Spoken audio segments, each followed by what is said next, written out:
I want to ask you a question. Can I ask you any question I want to?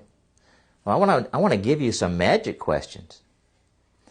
Now, I've trained over 900 massage professionals and over 10,000 couples. In fact, my courses have been on QVC, among other places. They've been all over the place. And you really won't see my name on them because I do it for other companies that produce massage-related products like tables and cushions and that sort of thing.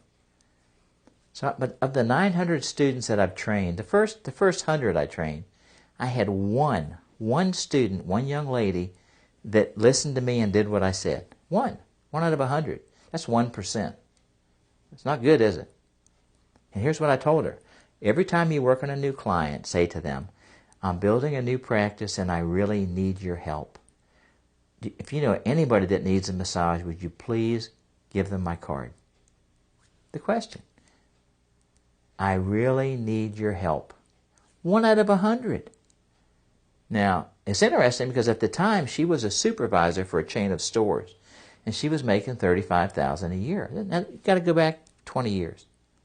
She was making $35,000 a year and she said, Will, if I got into massage full-time, could I replace that salary? And I said, Susan, if you'd listen to me and do exactly what I tell you, I promise you'll make more than that the first year. She said, okay, I'll do it.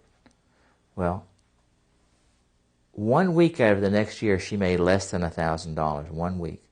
Her big week was $3,200. Week. I'm not talking about month. I'm talking about week. Because she did exactly what I said. She'd work on the client. Before she got done, she'd say, next time you come in, we're going to address this. And she would set the next appointment. She said, now, and during the session, she would ask this question. I really need your help. Could you send me some clients? And everybody did. Now, did she follow my pattern and give them a half-price massage if she did that? Absolutely.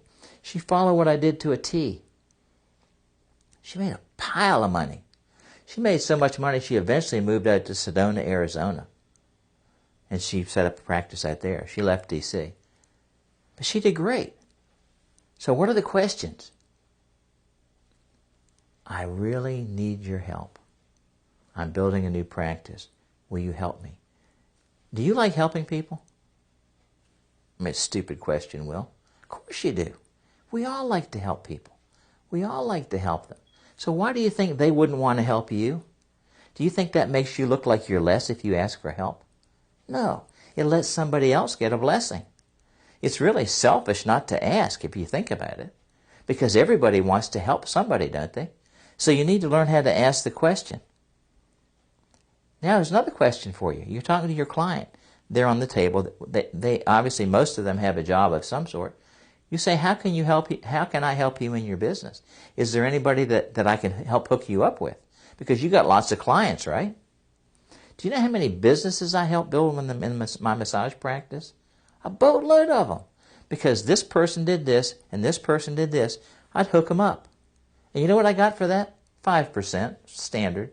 I got checks, had checks coming in all the time. From this business deal or that business deal, that business deal. All I did, I became the connector. You know, and when you read the book, and when you go join ARC or MOD and you read that, you'll understand the value of the connector. What does the connector do? Connects two people. And what do you get for that? I mean, I had people bringing me boxes of shoes and all kind of stuff.